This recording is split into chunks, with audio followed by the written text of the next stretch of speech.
Good morning, Mark Soderberg with ADM Investor Services with your morning ag market outlook for Tuesday, May 13th. Well, nearly all red on the screen here this morning as favorable U.S. weather just continues to weigh on feed grain prices. Soybeans have also backed off from their move yesterday to 2.5-month highs following the support of USDA data. Bean oil prices, they're higher, supported by news that a Republican-backed bill has been proposed to the House Ways and Means Committee to extend the 45Z biofuel tax credit for another 4 years. The biodiesel and renewable diesel markets, they've been running at about just over 50% of their potential capacity here in the first few months of 2025, given the uncertainty following the expiration of the blender's credit at the end of last year. This legislation is necessary to help improve operating margins back out of the red.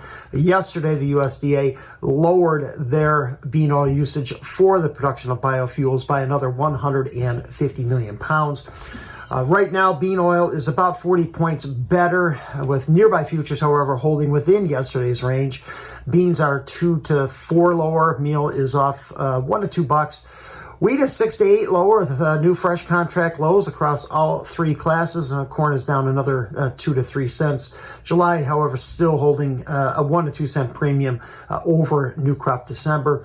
After yesterday's close, USDA reported corn plantings reached 62%, well above a year ago and the fastest in 4 years. The West continues to move along at a very rapid pace, while a few states in the central and eastern corn belts, notably Illinois, Missouri, Kentucky, and Ohio, all running just below their historical averages. Emergence, it's reached 28% versus a year ago and the 5-year average of 21%. Bean plantings also moving along, still at a record pace at 48%, well above their 5-year average of 37%. Emergence is up to 17%. And spring wheat plantings are 2/3 planted again. They're too also well above their historical average. Winter wheat conditions, they improved another 3%, and good to excellent to 54%. That's above the 50% at this point a year ago, and helps support the USDA's lofty production and yield forecasts in yesterday's reports. Production at 1.382 billion bushels and yield at 53.7 would both be the highest in 9 years, helping depress prices. A disappointing trade here in the corn, particularly given that both old crop and new crop stocks came in at the low end of expectations. For now, weather just remains favorable, with the crop going in rather quickly. U.S. drought readings have been easing. Funds have now likely flipped their position around a net short in the corn market for the first time in just over 6 months. Corn is still holding, however, above last week's low at 442 1/4. Not a whole lot of resistance here in the July bean contract until we get to the February high at about 1105. The market will still continue to be very sensitive to trade developments, particularly that with China. Stocks are setting up to be considerably tighter than many expected at the beginning of the year, with tariffs and trade war with China, all that heating up.